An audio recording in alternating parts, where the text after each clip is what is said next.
कैसे हैं बताइए आप लोग। बढ़िया हैं। पढ़ाई लिखाई कैसा चल रहा है? बहुत अच्छा।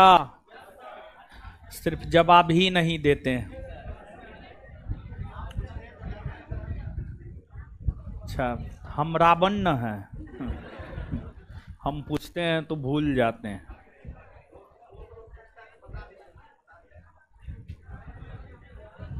चलिए,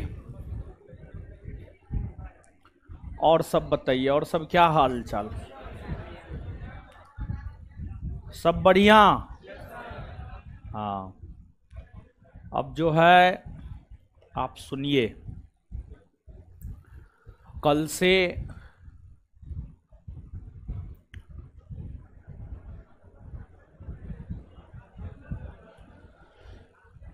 एक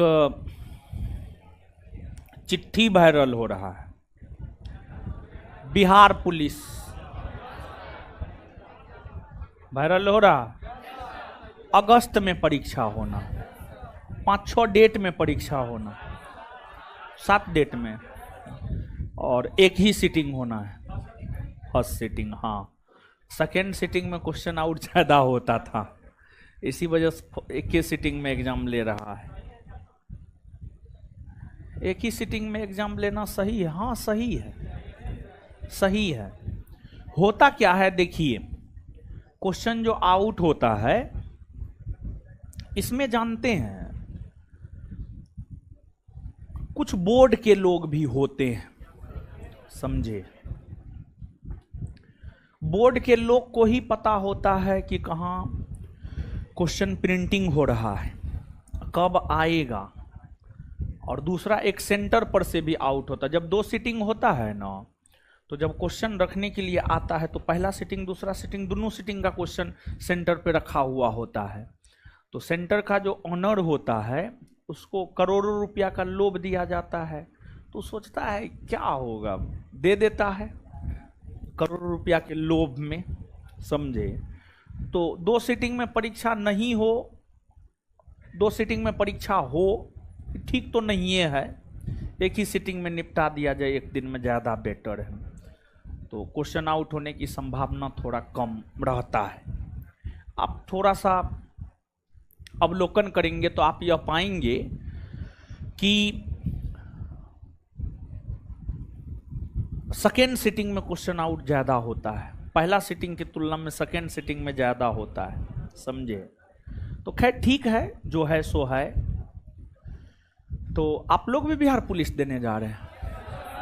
कौन कौन लोग देने जा रहे हैं? हाथ खड़ा कीजिए तो। सही से हाथ खड़ा कीजिए, नहीं से करिए। बिहार पुलिस बनिएगा, सावधान विश्राम। हाँ, लड़की लोग में है, कुछ लोग है। ठीक है, ठीक है, ठीक है। तो बिहार पुलिस के लिए जो है ना, ऐसे भी हम बोले हुए थे, जब डेट अनाउंसमेंट होगा ना, टेस्ट करवाएंगे। लगभग क्या गो टेस्ट? 15 गो टेस्ट, 15 गो नहीं 15 गो बोले थे,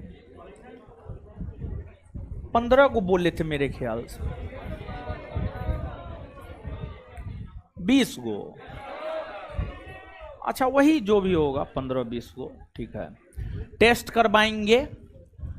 और आपके पास, आप तो पढ़ रहे हैं यहाँ पर, संस्थान का तो कार्ड आपके पास होगा ही। संस्थान के कार्ड पर आपको हम टेस्ट अलाउ कर देंगे। मतलब वो जो 15 टेस्ट लेंगे, 20 टेस्ट लेंगे, आपको अलग से पेमेंट नहीं करना है। इसी कार्ड पर जो है, अपने संस्थान का कार्ड होना चाहिए। अब इन्हें आप लोग इसका दुरुपयोग नहीं कीजिएगा। जैसे देखिए, दुरुपयोग आप लोग क्या करते हैं, अपना कार्ड अपने पार्टनर को दे देते हैं। आप बिहार पुलिस नहीं देने जा रहे, अपना कार्ड अपने पार्टनर को दे देते हैं, तो ये हो गया दुरुपयोग करना। और अगर हमको ये पता चलेगा तब फिर हम नहीं देंगे, आपको भी नहीं देंगे। तब पेमेंट करके आइए, टेस्ट दीजिए, समझे। तो अगर आप दुरुपयोग नहीं कीजिएगा तब आप लोग को जो है, जो यहाँ पढ़ रहे हैं, टेस्ट जो लेंगे तो वो टेस्ट जो है आपको अलाउ कर देंगे। देखिए बात ये है कि अपने बच्चा इतना है ना, उसी को संभालना मुश्किल हो जाता है, और बाहरी भी आ जाएगा तो देखिए आप यहाँ पे पढ़ते हैं तो आपको संस्थान से एक अटैचमेंट है, तो आप कुछ भी कीजिएगा तो एक सीमित दायरा में रहकर कीजिएगा। जो बाहरी आएगा, जिसको आप काट दीजिएगा, आपका दोस्त आएगा, वो पढ़ता अगर यहाँ नहीं है तो उसको एक अटैचमेंट संस्थान से नहीं है, वो कुछ भी कर सकता है, समझो, वो कुछ भी कर सकता है। तो मेन रीजन यही है। हमको क्या होगा, 5,000 के बदला 6,000 बैठेगा लड़का, लेकिन वो जो 1,000 होता है ना, बड़ी गंदा होता है। और संस्थान में जब भी कुछ भी हुआ है तो हम तहकीकात करवाए हैं, अपने लेवल से तहकीकात किए हैं, तो देखे हैं कि वैसे लोग ही उदंडपना किया है जिसका संस्थान में एडमिशन ही नहीं है, जिसका एडमिशन नहीं है, जिसका एडमिशन है। देखिए आप हमको पे किए हैं, आप हमसे पढ़ रहे हैं, आप हमसे नॉलेज ले रहे हैं, तो एक रिलेशन बन जाता है, एक बॉन्ड बन जाता है हम लोगों के बीच। तो आप हम ही भले आपको मार ले या कुछ भी कर ले, या आप ही कुछ भी कीजिएगा तो एक सीमित दायरा में रह के कीजिएगा। बात समझ रहे हैं हम क्या बोल रहे हैं? तो ये बात है। तो हम आपसे रिक्वेस्ट करेंगे कि आप कार्ड का दुरुपयोग मत कीजिएगा आप सब लोग। और ये टेस्ट जो है बहुत जल्दी शुरू कर दे रहे हैं, ठीक है? आपको क्या तारीख है आज? 10 है। मैक्सिमम हम आपसे 10 दिन का समय ले रहे हैं, मतलब आप मान के चलिए 20 मई के आसपास से हम आपका टेस्ट शुरू कर देंगे। और संस्थान में पढ़ने वाले सभी वैसे छात्र जो किसी भी बैच में पढ़ते हैं, उसको जो है बिहार पुलिस का टेस्ट हम ऐसे करवा देंगे। जब हम हजारों विद्यार्थी को जो है ऐसे बिहार एसआई में टेस्ट करवाए हैं, तो अपना संस्थान में जो पढ़ रहे हैं उनको करवा देंगे, ठीक है? लेकिन यही है, रिक्वेस्ट है कि आप लोग दुरुपयोग मत कीजिएगा, समझे? और एक बात जान लीजिए, अगर दुरुपयोग करते हुए आप पकड़े गए, हम तो उस लड़का से कार्ड ले ही लेंगे, फिर वो कार्ड को हम आग में जला देंगे, फिर आप भी क्लास नहीं कर पाइएगा। हम सीधा हैं तो बहुत सीधा है, और टेढ़ा है तो बहुत टेढ़ा है, समझे? बीच वाली बात ना है, ठीक है?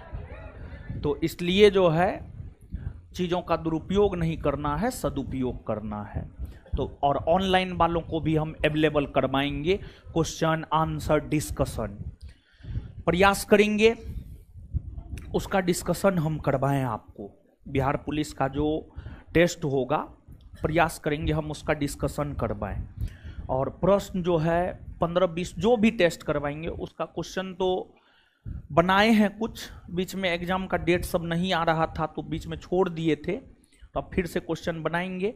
और जो भी 15-20 टेस्ट होगा ना, उसमें पूरे सिलेबस को लपेट लेंगे, पूरे सिलेबस।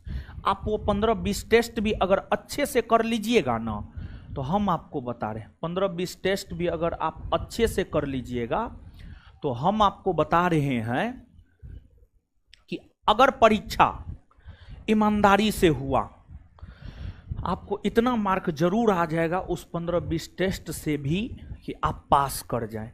लेकिन अगर परीक्षा में क्वेश्चन आउट हो गया तो आप बनाइएगा 60-70। आज जब क्वेश्चन आउट होता है तो सामने वाले को मिलता है 80, 85, 90, तो कहाँ 60-70 वाला का हो पाएगा?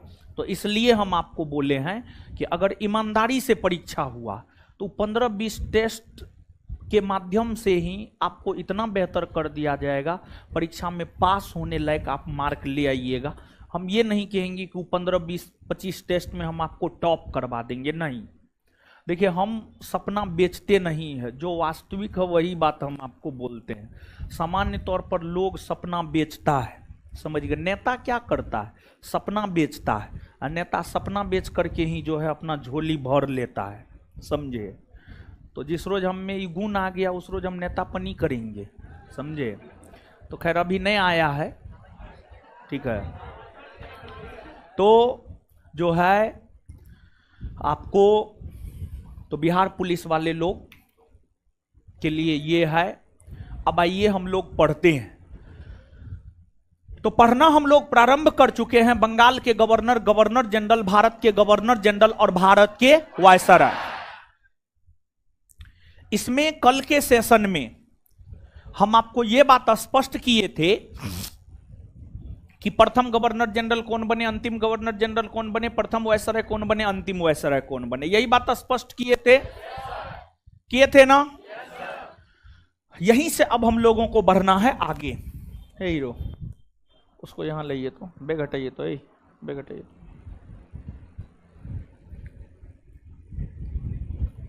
देखिए, आपको जो है हम बोले हैं इस चैप्टर का पीडीएफ देंगे, चिंता नहीं करना है, ठीक है, चिंता नहीं करना है, पीडीएफ देंगे, लेकिन समझिए आराम से। हाँ,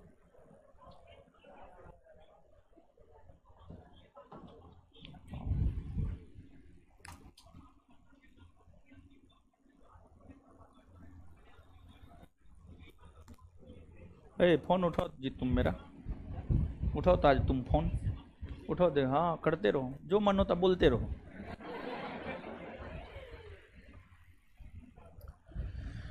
देखिए, बंगाल के प्रथम गवर्नर रॉबर्ट क्लाइव बने। कौन बने? रॉबर्ट क्लाइव बने।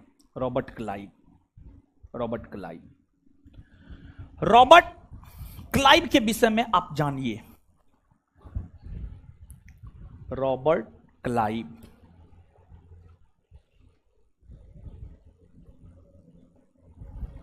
दो दफा ये बंगाल के गवर्नर बने। इनका पहला शासनकाल 1757 से 60 और दूसरा शासनकाल 1765 से 1767।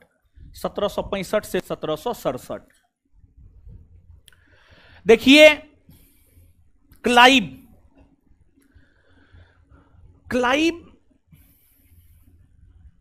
का परिवार अच्छा खासा था। क्लाइव के पिता ब्रिटेन के मेंबर ऑफ पार्लियामेंट थे, एक प्रकार से कहिए ब्रिटेन के सांसद थे। क्लाइव के पिता यह चाहते थे कि क्लाइव पढ़े लिखे, लेकिन क्लाइव में पढ़ने वाला गुण था ही नहीं। उसको पढ़ने में कोई रुचि था ही नहीं, कोई रुचि नहीं था उसको पढ़ने में। उसके पिता को लगता था कि स्कूलें गड़बड़ है। इसी वजह से क्लाइव के पिता एक स्कूल से दूसरे स्कूल में, दूसरे स्कूल से तीसरे स्कूल में नाम लिखा देते थे, किताब खरीद कर ला देते थे। लेकिन क्लाइव उस किताब को अलमीरा में बंद करता था, उसको दोबारा पलटता तक नहीं था। क्लाइव के पिता एकदम क्लाइव पर दबाव बनाया हुआ था कि पढ़ना ही है। क्लाइव एकदम सोच लिया था हमको नहीं पढ़ना है। तो पिता से मतभेद हुआ पढ़ाई के कारण ही, और फिर क्लाइव इंग्लैंड को छोड़कर भागकर आ गया भारत। इंग्लैंड से भागकर भारत आ गया। जब भारत आया तो अंग्रेजी कंपनी के अधीन छोटे पद पर, क्लर्क जैसे पद पर आसीन हुआ। लेकिन अपनी योग्यता और सैन्य कुशलता और दूरदर्शिता के बल पर क्लाइव ने भारत में अंग्रेजी कंपनी को कई युद्धों में जीत दिलाया। जैसे प्लासी के युद्ध में अंग्रेजों को जीत क्लाइव के नेतृत्व में ही मिली है। दक्षिण भारत में आरकाट है, आरकाट के क्षेत्र में अंग्रेजों को, अंग्रेजी कंपनी को जिताने का काम क्लाइव ने किया, जिस वजह से क्लाइव को हीरो ऑफ आर्काट कहा जाता है। क्लाइव अपनी सैन्य कुशलता के बल पर क्लर्क के पद से बंगाल के गवर्नर पद पर बैठ गए, मतलब छोटे पद से सबसे बड़े पद पर बैठ गए। क्लाइव जब बंगाल के गवर्नर बने और क्लाइव के नेतृत्व में जब प्लासी के युद्ध में अंग्रेजी कंपनी को जीत मिली और क्लाइव ने बंगाल का नवाब मीर जाफर को बनाया, मीर जाफर जो कि क्लाइव के इशारे पर नाचता था, करोड़ों रुपया क्लाइव उपहार के तौर पर मीर जाफर से लिया, करोड़ों रुपया। और उस समय 1757-58 के समय करोड़ों रुपया का महत्व समझिए, करोड़ों रुपया का महत्व समझिए। करोड़ों का तो आज महत्व है, 1757-58 के समय करोड़ों का कितना महत्व होगा थोड़ा सोच कर देखिए आप।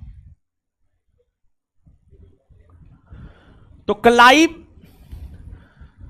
को अकुत संपत्ति प्राप्त हुआ, बहुत अधिक संपत्ति प्राप्त हुआ। क्लाइव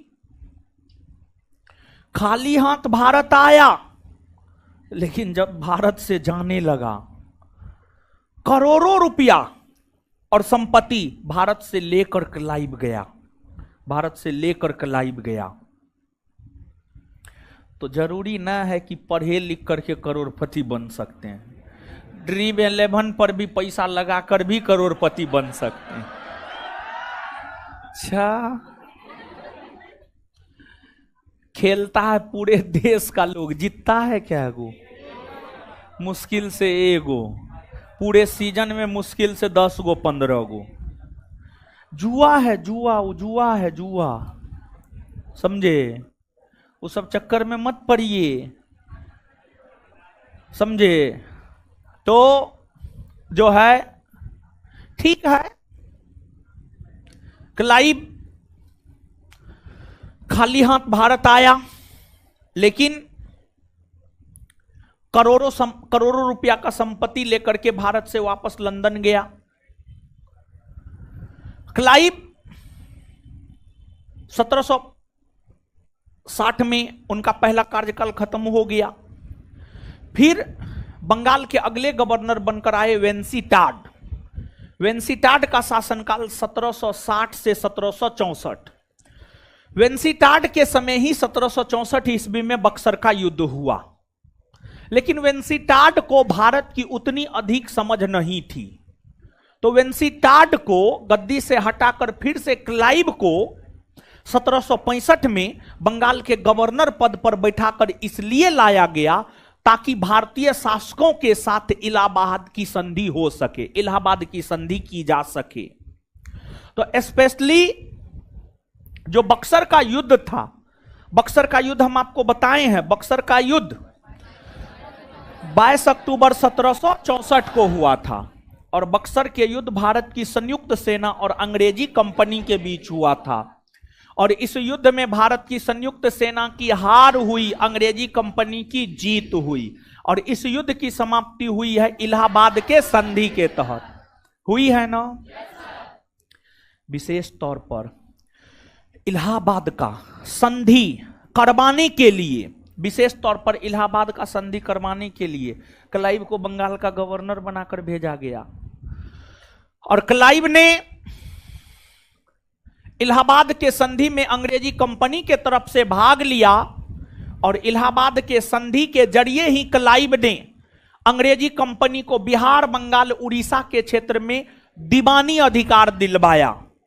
क्लाइव ने ही अंग्रेजी कंपनी को बिहार, बंगाल, उड़ीसा के क्षेत्र में दीवानी अधिकार अर्थात कर वसूल करने का अधिकार दिलवाया।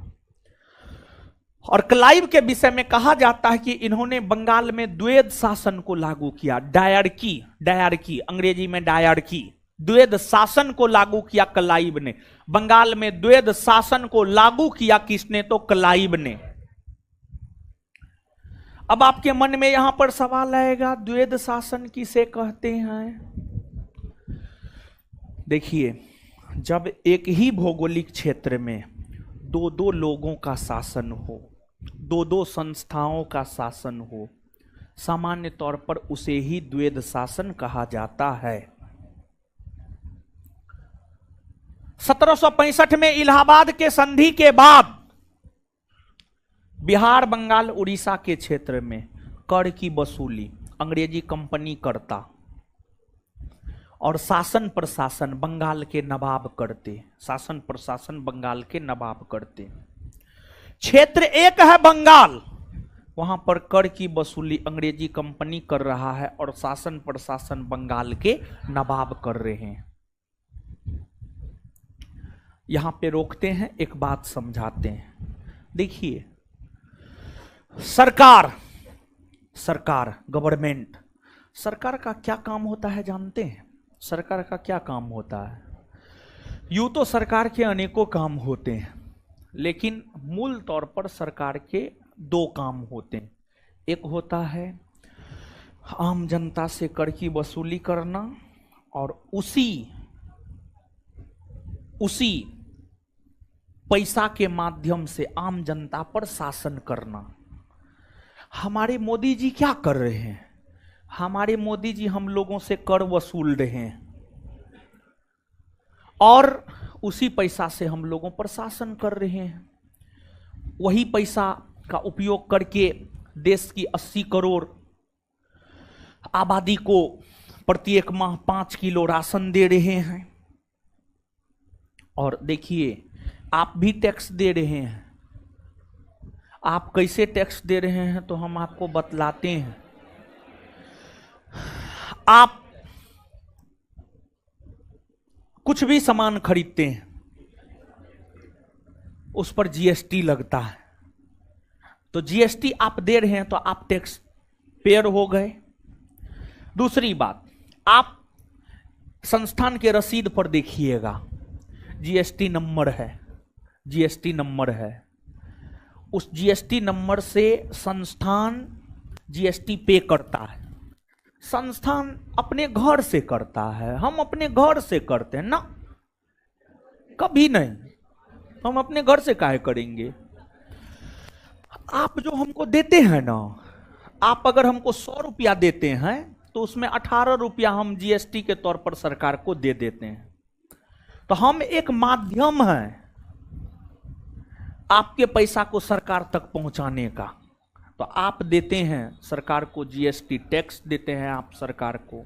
और ऑनलाइन वाले लोग जो ऑनलाइन क्लास परचेज किए होंगे तो आप देखे होंगे नीचे में CGST, SGST मतलब सेंट्रल जीएसटी 9% इतना रुपया, SGST 9% इतना रुपया, 9 दूना 18, समझ गए आप? मोदी जी को भी टैक्स दे रहे हैं, नीतीश जी को भी टैक्स दे रहे हैं, दोनों को टैक्स दे रहे हैं आप, समझे? हम अपने घर से नहीं दे रहे हैं, आप ही से लेकर के हम दे रहे हैं, समझे? तो सरकार का काम मुख्य तौर पर होता है, और बहुत बहुत बहुत बहुत बहुत जो है, बहुत लोग कहेगा क्या, बहुत लोग कहेगा कि जो है टीचर को, मैक्सिमम टीचर सबको कहता है, सबको कहता है कि कहेगा कि टीचर व्यवसायी हो गया है। अरे महाराज, यहां पर देखिए गवर्नमेंट ही शिक्षा को व्यवसाय बना करके रखा है। देखिए 100 रुपया में 18% जीएसटी लगैले है। तो जब गवर्नमेंट ही शिक्षा को व्यवसाय बना करके रखा है तो हम लोग क्या कर सकते हैं, समझ गए? तो ये चीज है, सरकार का काम टैक्स की वसूली करना और शासन करना। तो देखिए बंगाल में क्या था, कर की वसूली, टैक्स की वसूली अंग्रेजी कंपनी कर रहा है, शासन बंगाल का नवाब कर रहा है। मतलब बंगाल एक ही भूभाग है, वहां पर दो दो संस्थाओं का शासन है, दो दो लोगों का शासन है। यही तो द्वैध शासन है।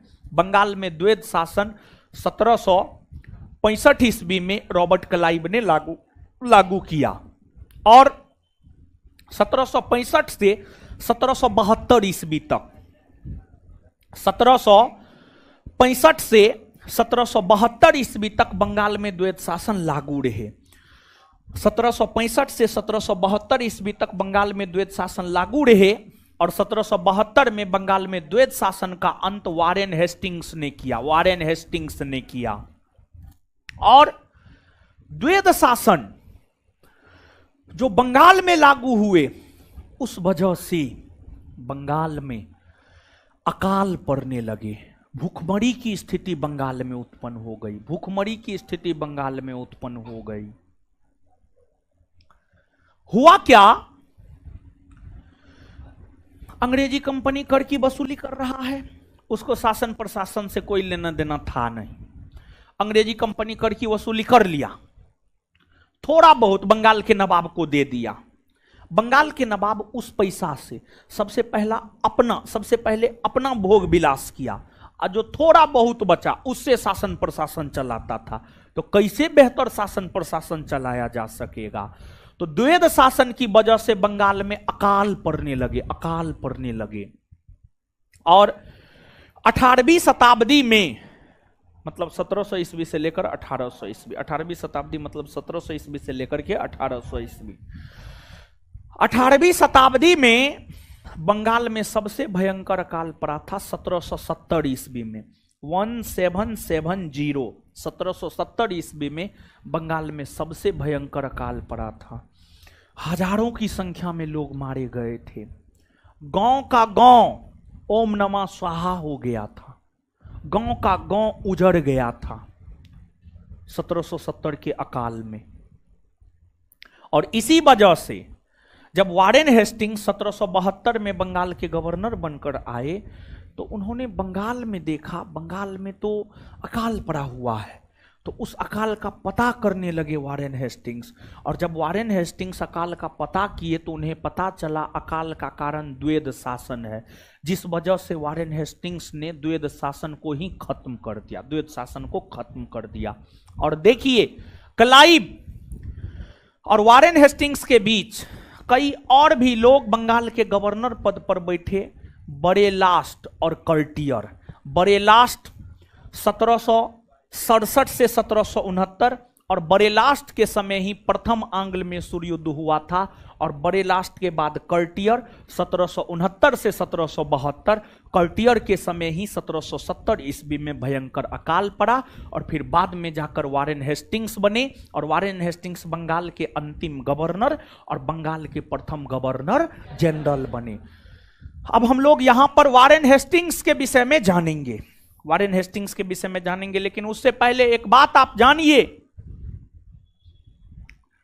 क्लाइव ने अंग्रेजी कंपनी को बिहार, बंगाल और उड़ीसा के क्षेत्र में कर वसूलने का अधिकार दिया।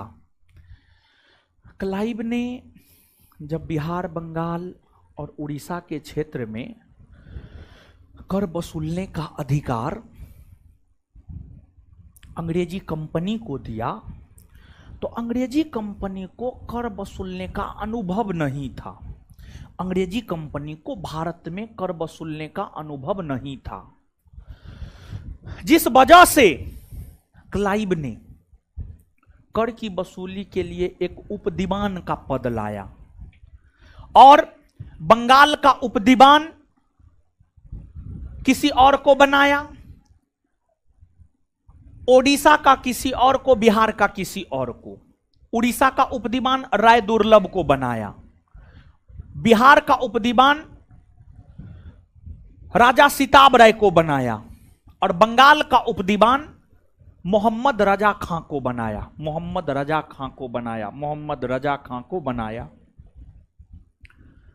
पूछे जाते हैं ये प्रश्न, क्लाइव ने कर की वसूली के लिए उड़ीसा का उपदीवान किसे बनाया, बंगाल का उपदीवान किसे बनाया, बिहार का उपदीवान किसे बनाया? तो इस बात को आपको याद रखना है। और क्लाइव जानते हैं, जब भारत से अकुत संपत्ति लेकर गया लंदन, तो अब लंदन के लोगों के दिमाग में आ गया, भारत में तो बहुत संपत्ति है। लंदन के लोग बड़ी आकर्षित हुए भारत की ओर, और भारत अपार खनिज संसाधन वाला देश रहा है। देखिए, कहा जाता है कि इस बार अगर कुछ देता भी है ना, तो जैसे पाकिस्तान को देखिए ना, भिखमंगा देश बना हुआ है, समझे। कभियो बाढ़ आ जाता है, कभियो अकाल आ जाता है। उसका पाकिस्तान का जो नेचर है ना, पाकिस्तान का जो डीएनए है ना, वही खराब है, समझे। पाकिस्तान के डीएनए में ही दोष है एक प्रकार से कहिए। वहां के लोग जो है ना, बड़ी ज्वेलेसी भावना का रहता है। अब आतंकवाद को बढ़ावा देता है, आतंकवाद को बढ़ावा देता है। तो इसी वजह से जो है, आप कुछ भी कह सकते हैं। देखिए, भारत कभी भी, जब भी भारत पाकिस्तान के बीच हो, तो भारत कभी आक्रमण नहीं किया है। भारत कभी आक्रमण नहीं किया है, कभी नहीं किया है भारत आक्रमण। पाकिस्तान ने पहला धावा बोला है, तब भारत उसका मुंह तोड़ जवाब दिया है, भारत उसका मुंह तोड़ जवाब दिया है, समझे। तो भारत, देखिए, भारत की अगर आप बात करेंगे तो भारत को प्राचीन काल से लूटा गया है। हिंद, यूनानी, शक, पहलव, कुषाण भारत को लूटा है। मध्यकाल में तैमूर भारत को आकर के लूटा है, चंगेज खां भारत को आकर के लूटा है, अंग्रेज आधुनिक काल में भारत को आकर के लूटा है। लेकिन फिर भी बताइए, भारत को शुरू से लूटा गया है, लेकिन फिर भी बताइए, पूरे विश्व में जनसंख्या में नया आंकड़ा आएगा तो एक नंबर पे आ जाएंगे, लेकिन फिर भी भारत के लोग कितना बढ़िया से रह रहे हैं। भारत में खनिज संसाधन की कभी कमी हुई है? नहीं हुई है। तो भारत का नेचर है, भारत का जो विदेश नीति है, बड़ी शानदार विदेश नीति है। हमेशा भारत ने प्रयास किया है शांति व्यवस्था कायम रहे, हमेशा भारत प्रयास किया है उलझे नहीं किसी के साथ, शांति कायम रहे। भारत की नीति ऐसी रही है, अपने पड़ोसियों के साथ बेहतर संबंध बना रहे, शांति कायम रहे। भारत अपना द्वीप श्रीलंका को दे दिया, बांग्लादेश को दे दिया, कच्चा तीबू द्वीप पर भारत का अधिकार था, भारत श्रीलंका को दे दिया ताकि शांति बनी रहे, अच्छे पड़ोसी का संदेश जाए, अच्छे पड़ोसी का संदेश जाए। भारत की ये नीति रही है। बड़ी सुंदर देश है भारत जी, भारत की नीतियां बड़ी शानदार है, समझे। तो लिखिए,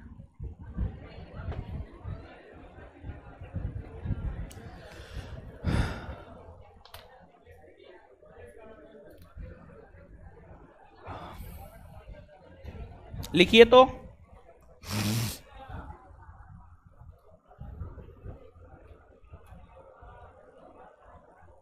रॉबर्ट क्लाइव, इनका शासनकाल लिख लीजिए 1757 से 1760 और 1765 से 1767।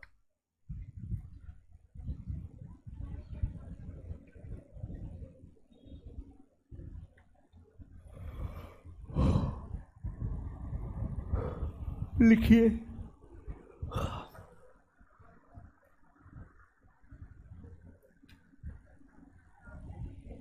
लिखिएगा डैश दे करके। रॉबर्ट क्लाइव,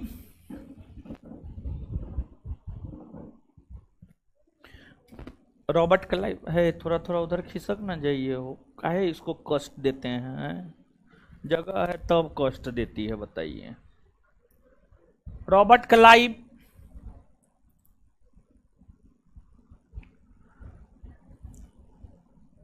क्लर्क बनकर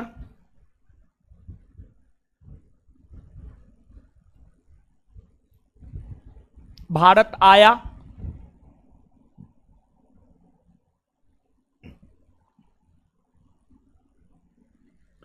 लेकिन अपनी योग्यता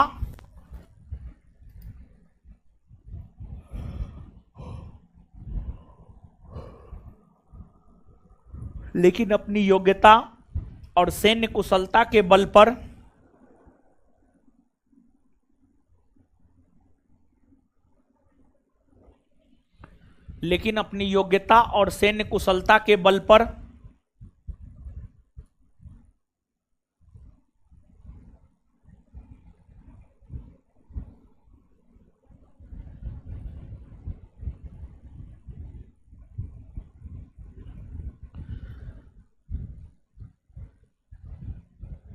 बंगाल के गवर्नर बने।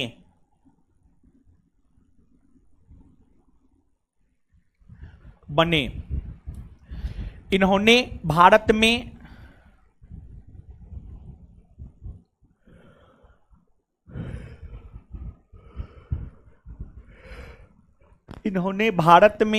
अंग्रेजी कंपनी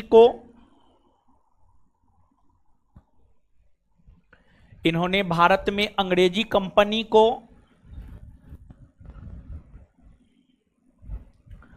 प्रारंभिक जीत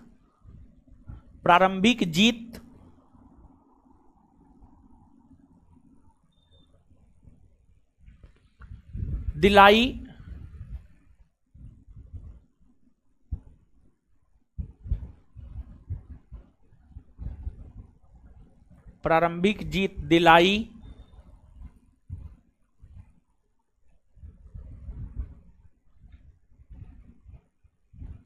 यही वजह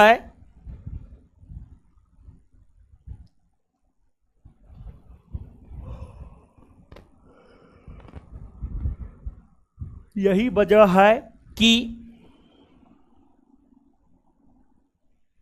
इन्हें भारत में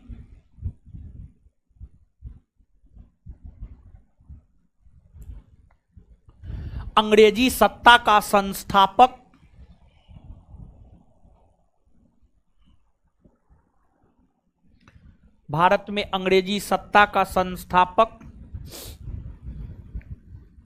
माना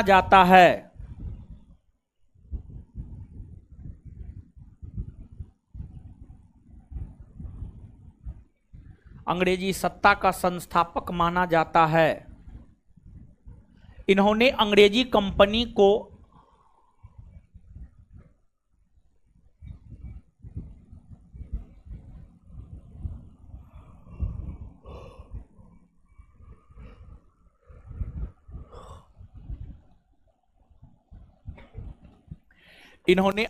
कंपनी को अर्काट में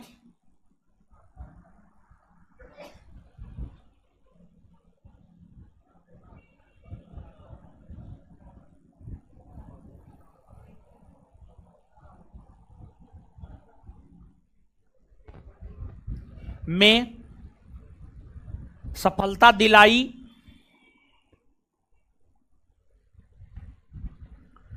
जिस कारण इन्हें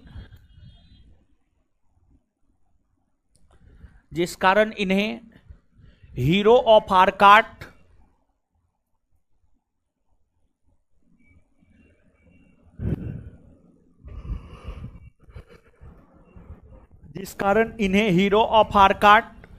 कहा जाता है।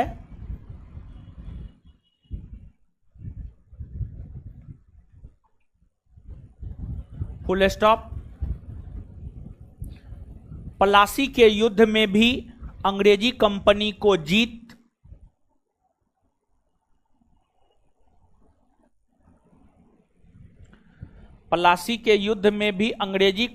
को जीत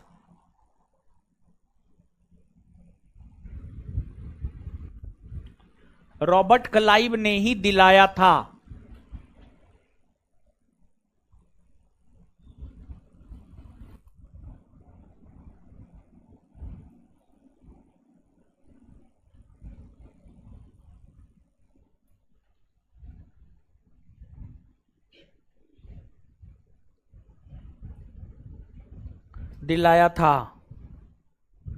फुल स्टॉप।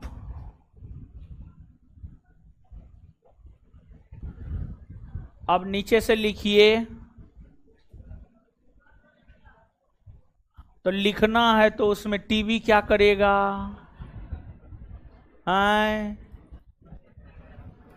टीवी क्या करेगा उसमें?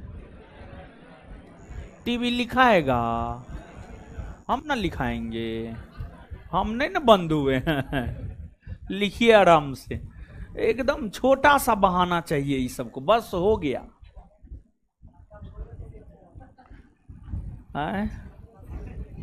ज्यादा बोलिए मत, नानी याद हम दिला देंगे 2 मिनट में। लिखिए 1764 ईस्वी में, नेक्स्ट पॉइंट, अगला पॉइंट लिखिएगा। 1764 ईस्वी में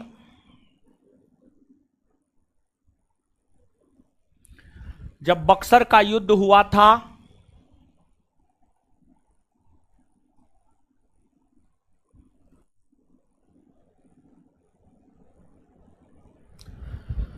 तो उस समय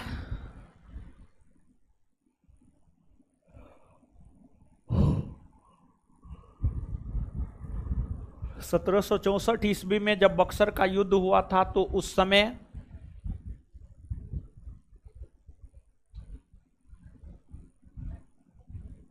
बंगाल के गवर्नर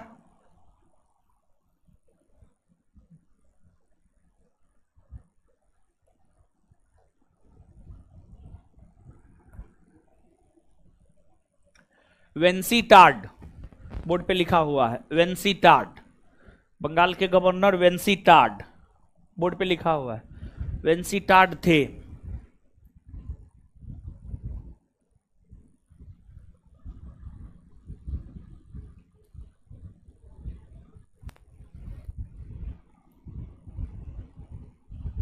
नेक्स्ट पॉइंट, इलाहाबाद की संधि करवाने के लिए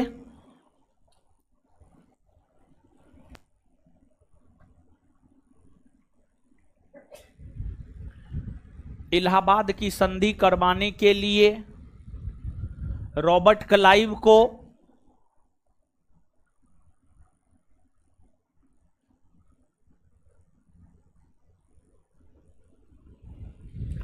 इलाहाबाद का संधि करवाने के लिए रॉबर्ट क्लाइव को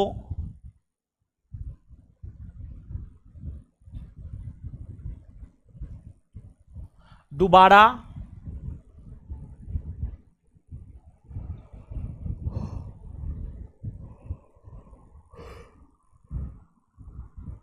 सत्रह सौ 1765 ईस्वी में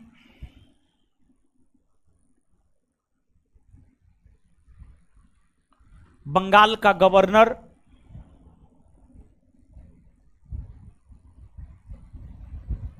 बनाया गया।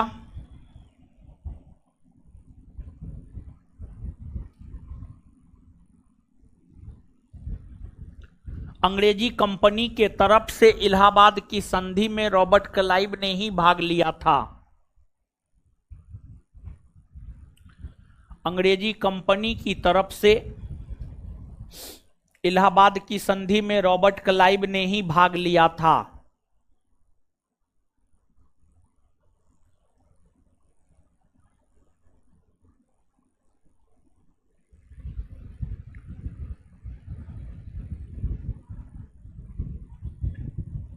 क्लाइव ने इसी संधि के तहत बंगाल में द्वैत शासन को लागू किया। उसी में कंटिन्यू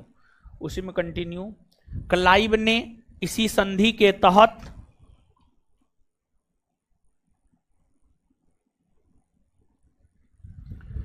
क्लाइव ने इसी संधि के तहत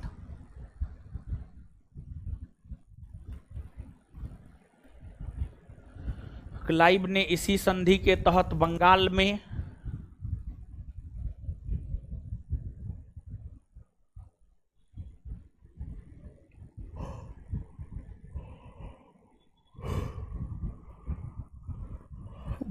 में द्वैत शासन को लागू किया।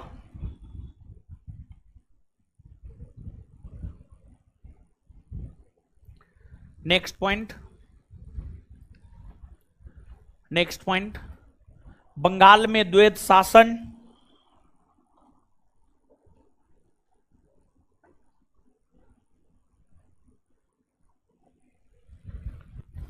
बंगाल में द्वैत शासन 1765 से 1772 ईस्वी तक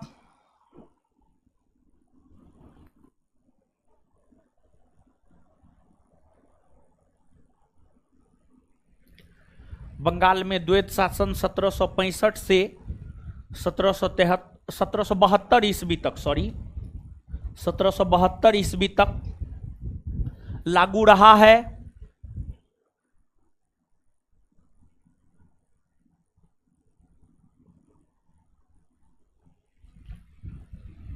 उसी में द्वैत शासन को 1772 में वारेन हेस्टिंग्स ने समाप्त कर दिया।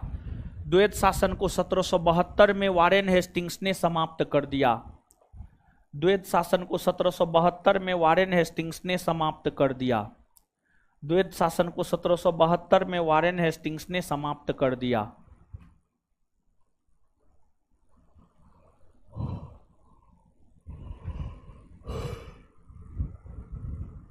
द्वैत शासन को 1772 में वारेन हेस्टिंग्स ने समाप्त कर दिया।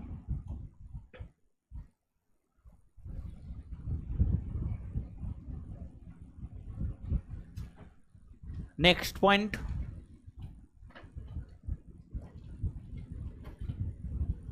रॉबर्ट क्लाइव के बाद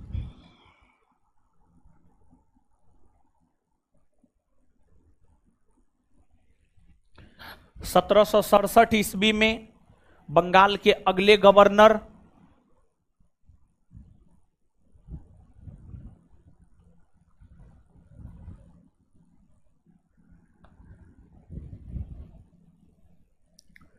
रॉबर्ट क्लाइव के बाद रॉबर्ट क्लाइव के बाद 1767 ईस्वी में 1767 1767 ईस्वी में बंगाल के अगले गवर्नर बरेलास्ट बने।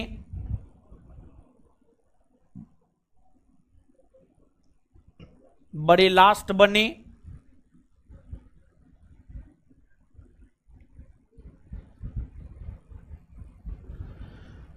इनके शासनकाल के दौरान ही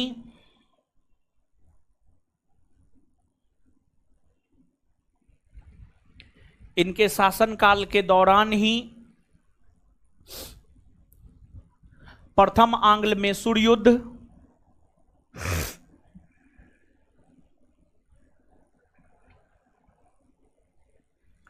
इनके शासनकाल के दौरान ही प्रथम आंग्ल मैसूर युद्ध,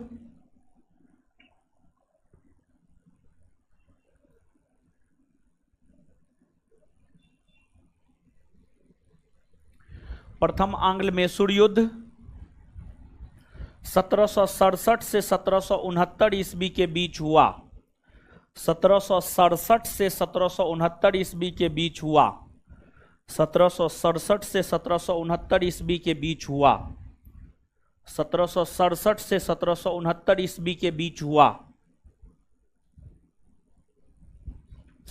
1767 से 1769 ईस्वी के बीच हुआ। नेक्स्ट पॉइंट, बरेलास्ट के बाद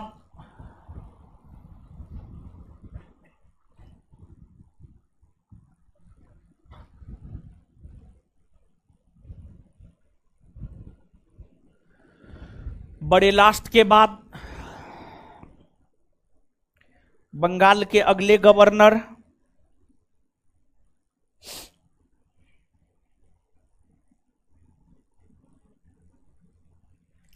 कर्टियर बने।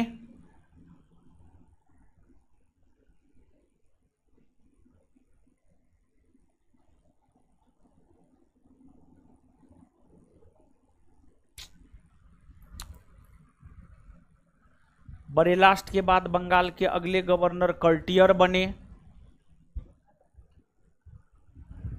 जिनके शासनकाल में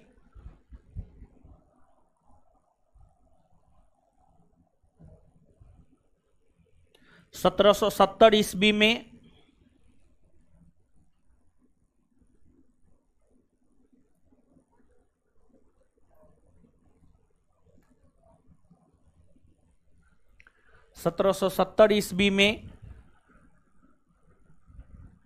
बंगाल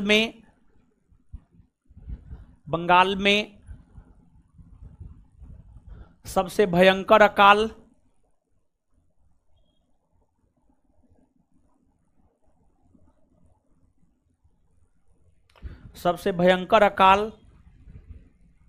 पड़ा था।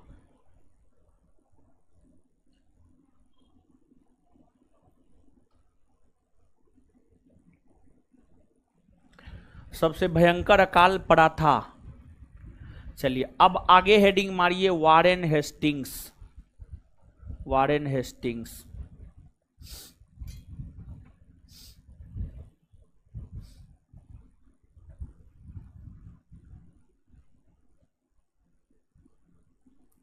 वारेन हेस्टिंग्स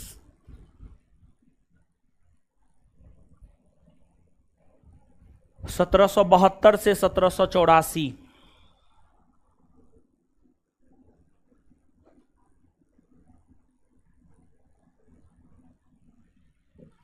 वारेन हेस्टिंग्स 1772 से 1784। आइए देखते हैं, समझते हैं वारेन हेस्टिंग्स को।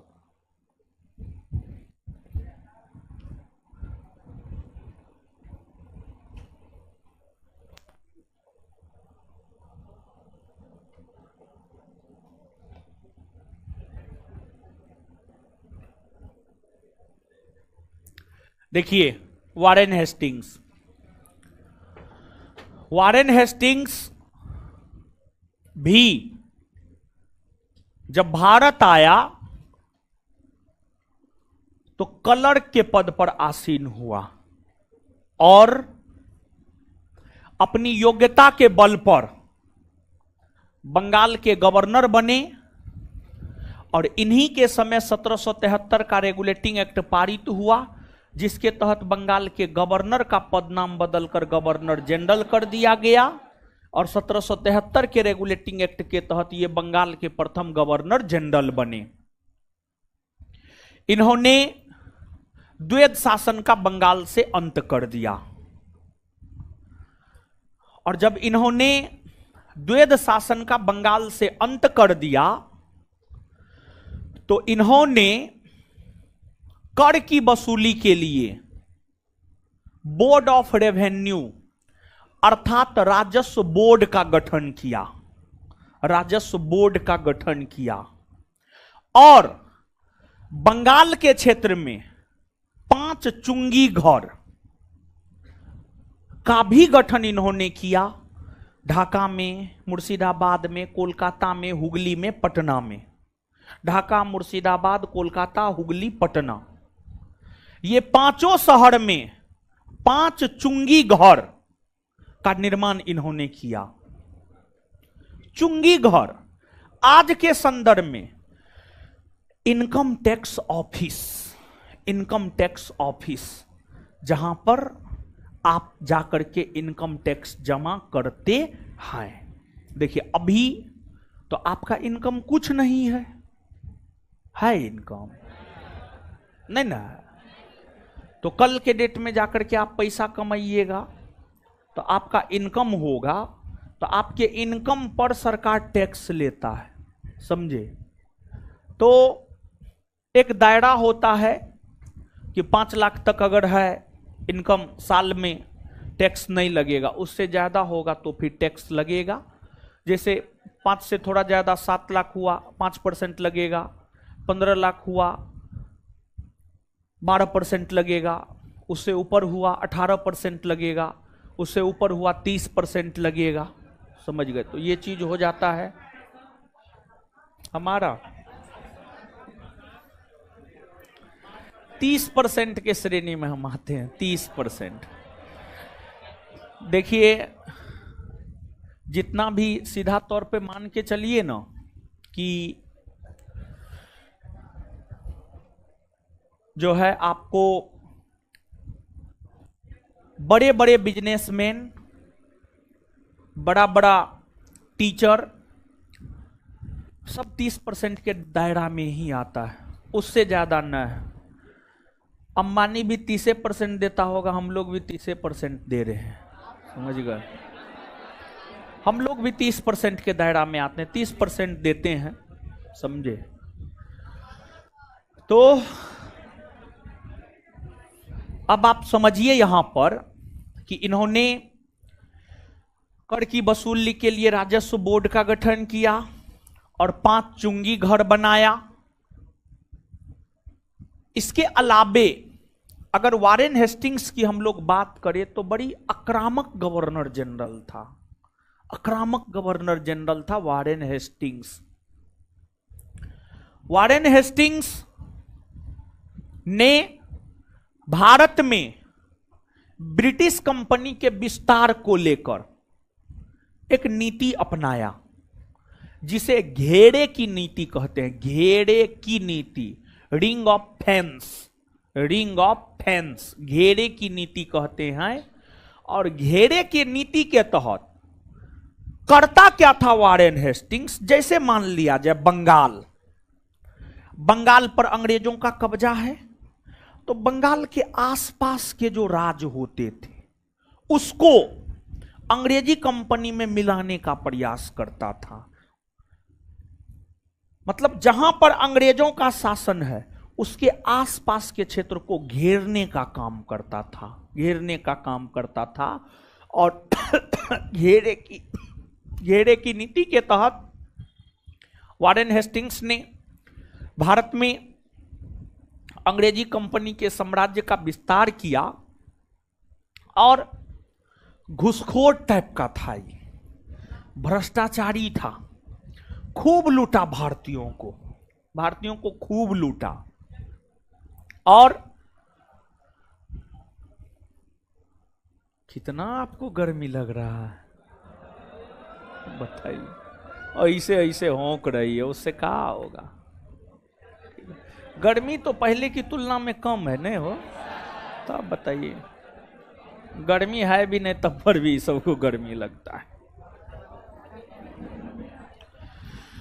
देखिए, आपको वॉरेन हेस्टिंग्स बड़ी आक्रामक था,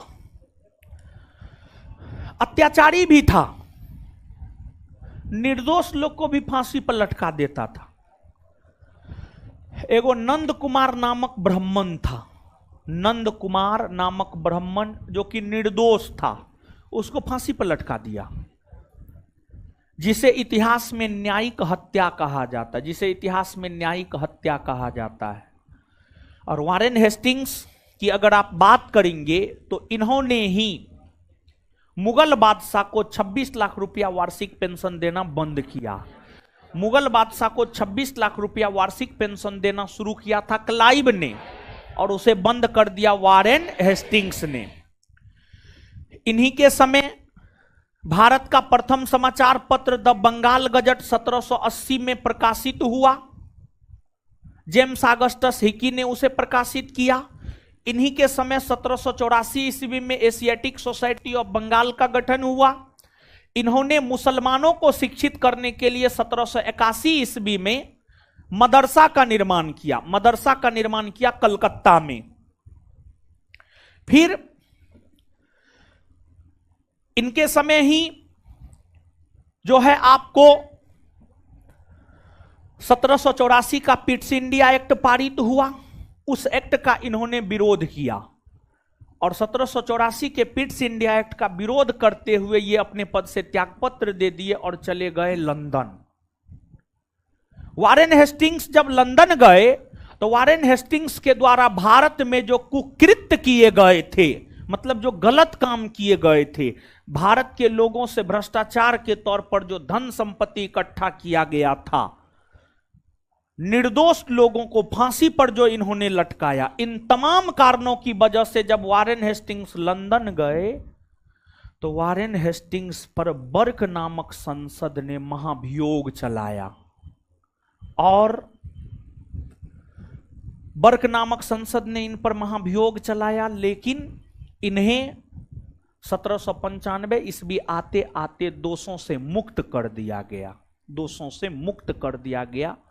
था तो दोषी, लेकिन कहा चलो ठीक है, अपने आदमी है, रहने दो, दोषी है वे तो ठीक है, समझे? तो दोष से लेकिन इनको मुक्त कर दिया गया था। इसके अलावे वॉरेन हेस्टिंग्स की अगर हम लोग बात करें तो इनके समय और भी कई सारी घटनाएं घटित हुई है, जिसकी चर्चा आगे हम आपको करेंगे, लेकिन उससे पहले आप लिखिए। Warren Hastings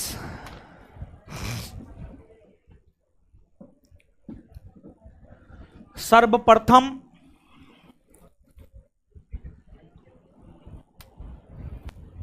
Warren Hastings dash देकर के लिखिए। सर्वप्रथम ये क्लर्क के पद पर आसीन हुए।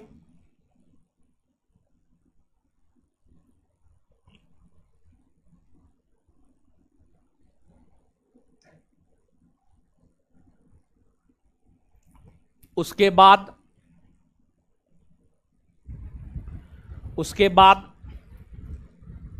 बंगाल के गवर्नर बने।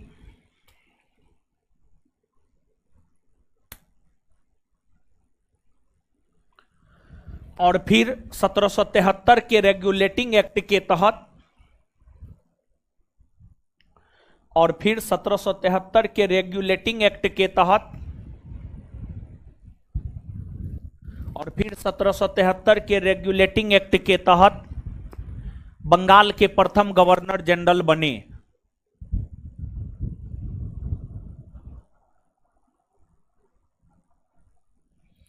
सत्रह सौ तिहत्तर के रेगुलेटिंग एक्ट के तहत बंगाल के प्रथम गवर्नर जनरल बने।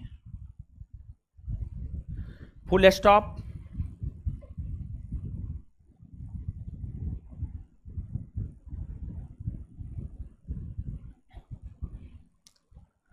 नेक्स्ट पॉइंट वाइज लिखिए, ज्यादा बेटर होगा। वारेन हेस्टिंग्स ने कर की वसूली के लिए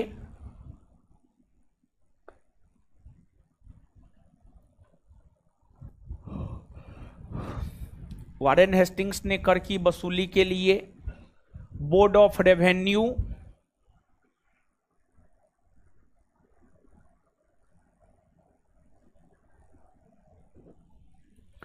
अर्थात राजस्व बोर्ड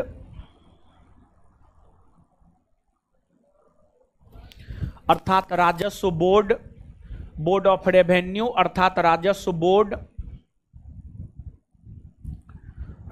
बोर्ड का गठन किया।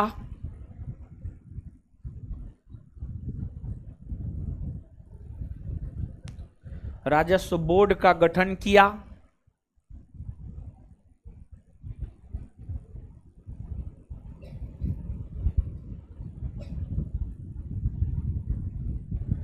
इसके अलावे उन्होंने उसी लाइन में इसके अलावे उन्होंने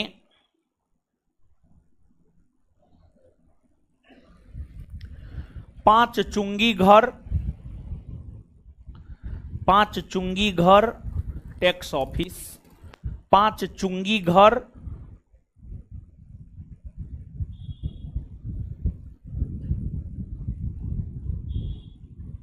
भी 5 चुंगी घर का भी गठन किया।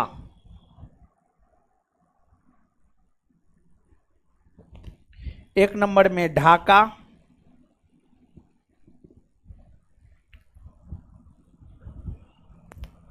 दो नंबर में मुर्शिदाबाद,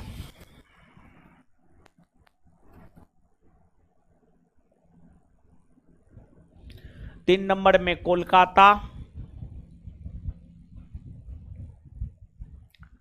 चार नंबर में Hooghly,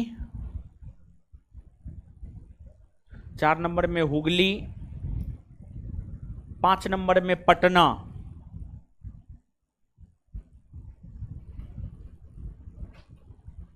next point, Warren Hastings से पहले रॉबर्ट क्लाइव ने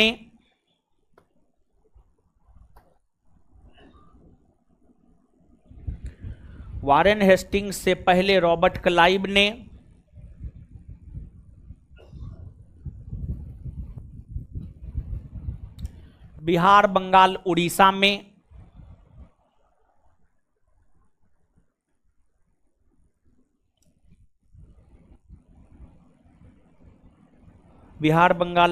में कर की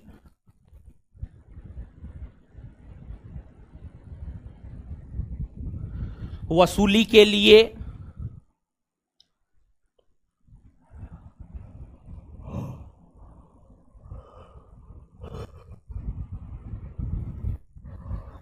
उपदीवान का पद लाया।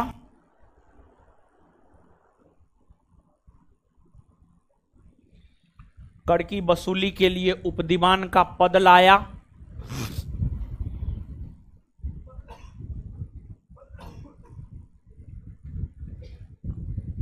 Full stop. उसी में क्लाइव ने बिहार का उपदीवान राजा सिताब राय, क्लाइव ने बिहार का उपदीवान राजा सिताब राय, क्लाइव ने बिहार का उपदीवान राजा सिताब राय, कोमा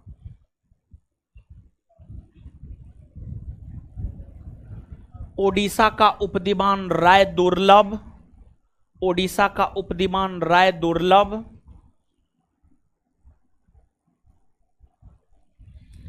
ओडिशा का उपदीवान राय दुर्लभ, और बंगाल का उपदीवान मोहम्मद रजा खां को बनाया।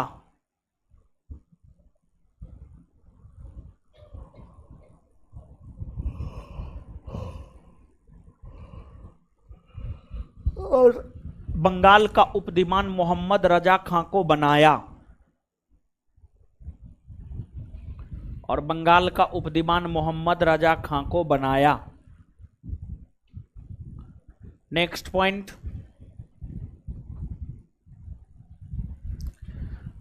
वारेन हेस्टिंग्स ने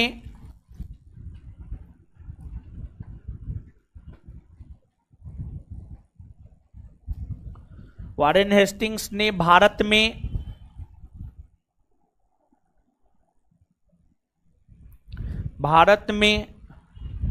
ब्रिटिश कंपनी,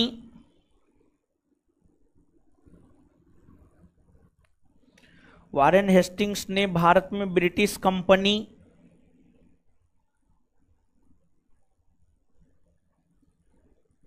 के विस्तार को लेकर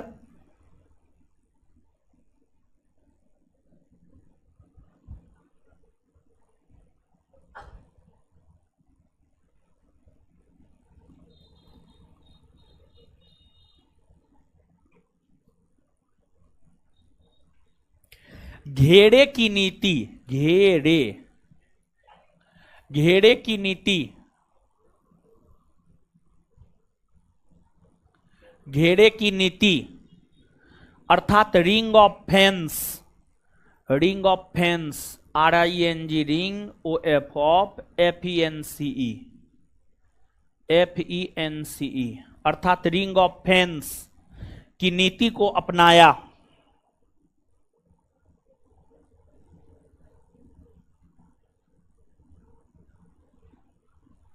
नेक्स्ट पॉइंट, इन्होंने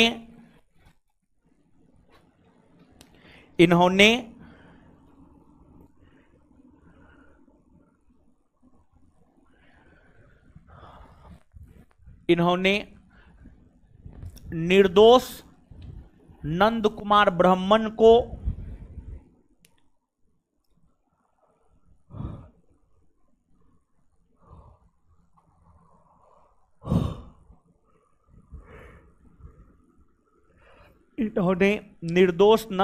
ब्राह्मण को फांसी पर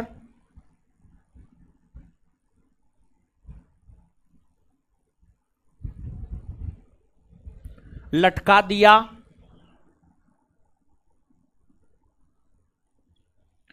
जिसे न्यायिक हत्या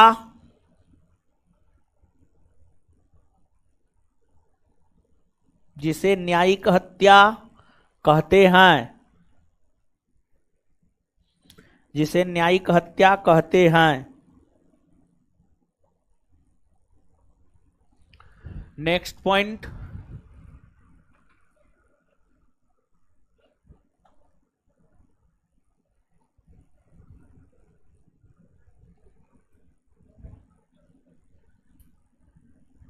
नेक्स्ट पॉइंट,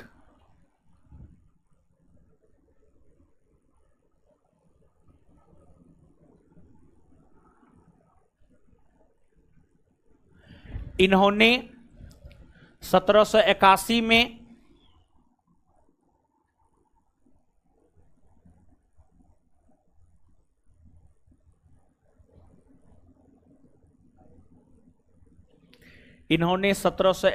में मुस्लिमों को शिक्षित करने के उद्देश्य से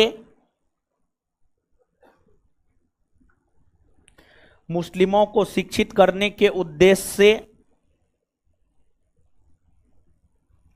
कलकत्ता में मुस्लिमों को शिक्षित करने के उद्देश्य से कलकत्ता में प्रथम मदरसा, कलकत्ता में प्रथम मदरसा, मदरसा मतलब विद्यालय, प्रथम मदरसा का गठन किया। नेक्स्ट पॉइंट, इन्हीं के समय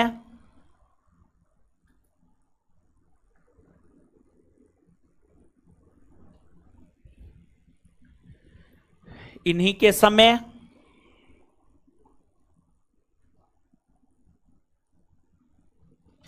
1780 ईस्वी में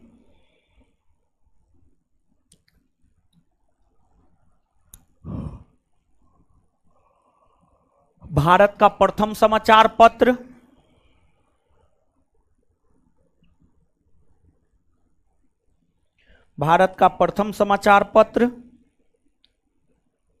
the Bengal gazette,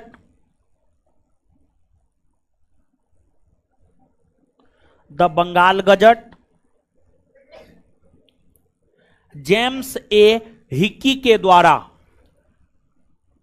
James A Hicky के द्वारा, जेम्स ए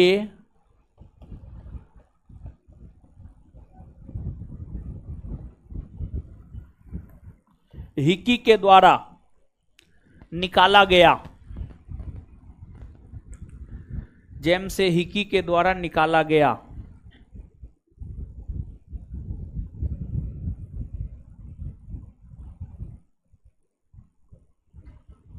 नेक्स्ट पॉइंट, इन्हीं के शासनकाल में, नेक्स्ट पॉइंट, इन्हीं के शासनकाल में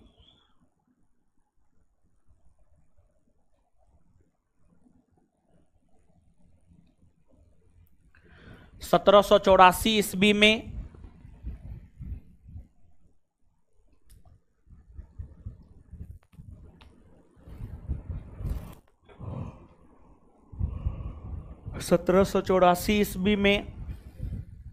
विलियम जोन्स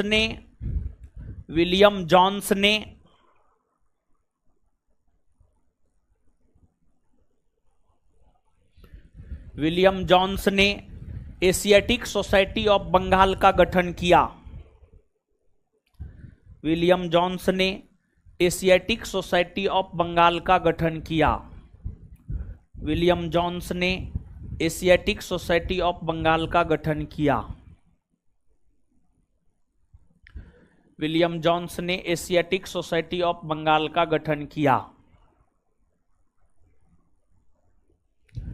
नेक्स्ट,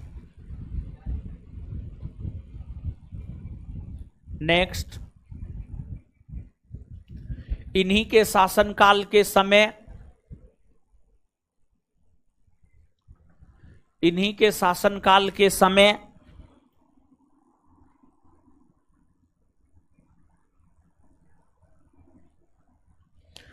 1784 का पिट्स इंडिया एक्ट पारित हुआ।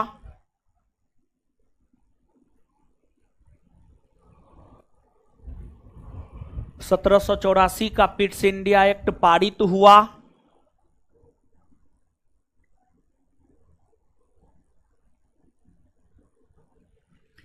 इसी एक्ट का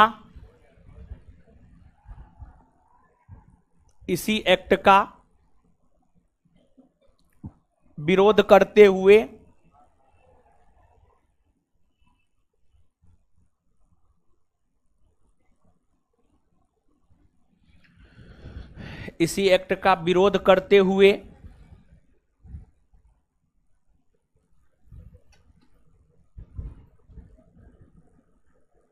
वारेन हेस्टिंग्स अपने पद से त्यागपत्र दे दिए। वारेन हेस्टिंग्स अपने पद से त्यागपत्र दे दिए और लंदन चले गए। वारेन हेस्टिंग्स अपने पद से त्यागपत्र दे दिए और लंदन चले गए। वारेन हेस्टिंग्स अपने पद से त्यागपत्र दे दिए और लंदन चले गए। लंदन में लंदन में बर्क नामक संसद के द्वारा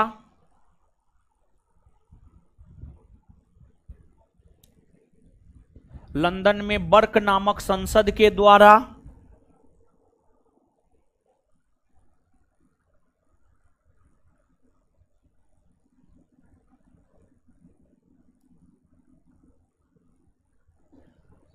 लंदन में बर्क नामक संसद के द्वारा वारेन हेस्टिंग्स पर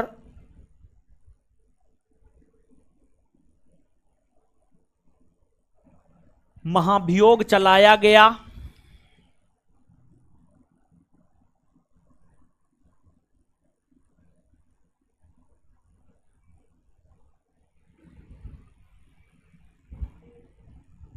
महाभियोग चलाया गया। चलिए, जितना समझाए हैं लिखा दिए हैं, पढ़िए तो।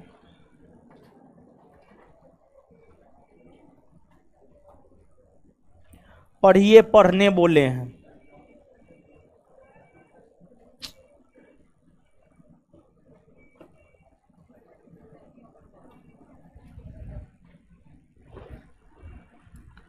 पढ़िए, पढ़ने बोले हैं, पढ़ने बोले हैं, पढ़िए।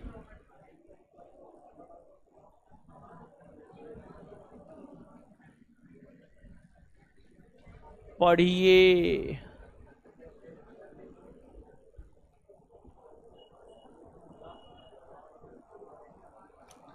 पढ़िए हीरो सब।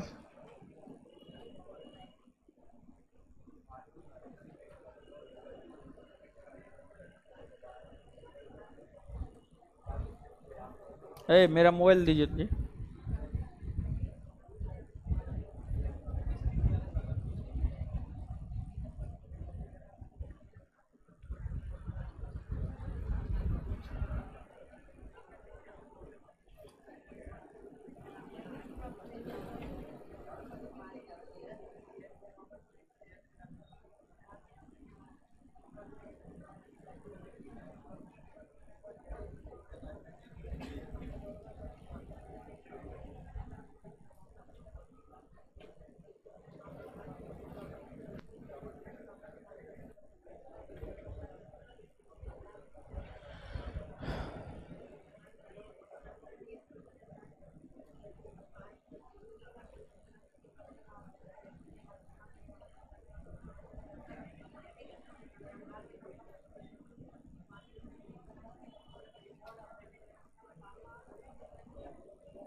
पढ़ लिए हो?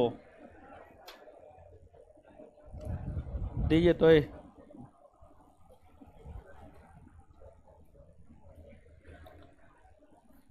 आइए तो है हीरो सब।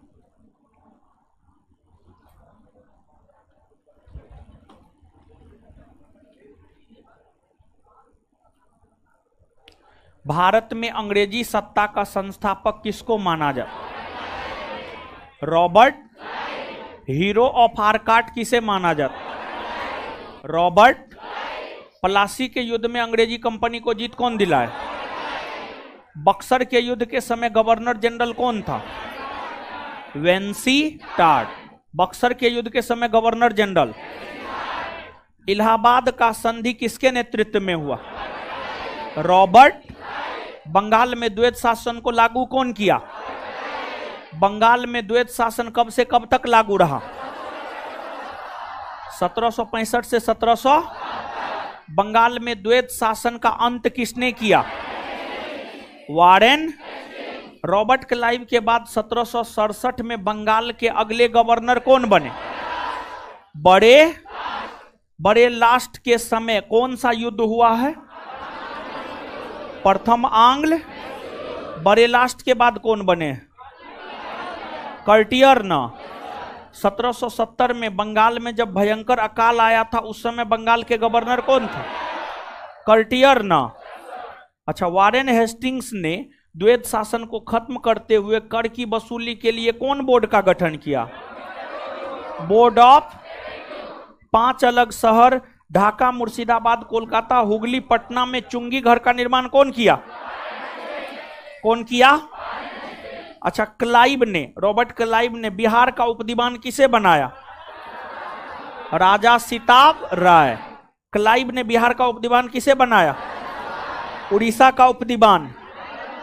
उड़ीसा का उपदीवान। बंगाल का उपदीवान। बंगाल का उपदीवान। रिंग ऑफ फेंस या घेरी की नीति का अनुसरण कौन किया? नंद कुमार नामक निर्दोष ब्राह्मण को फांसी पर कौन लटकाया? मुस्लिमों को शिक्षित करने के उद्देश्य से कलकत्ता में प्रथम मदरसा का गठन कब हुआ है? 1700। भारत का प्रथम समाचार पत्र द बंगाल गजट किसके समय निकला? किसके समय? एशियाटिक सोसाइटी ऑफ बंगाल का गठन किसने किया है? Sir William Jones. Asiatic Society of Bengal का गठन कौन किया? सर विलियम जॉन्स ने किया है। आगे बताए, कौन एक्ट का विरोध करते हुए वारेन हेस्टिंग्स अपने पद से त्याग पत्र दे दी? कौन एक्ट का?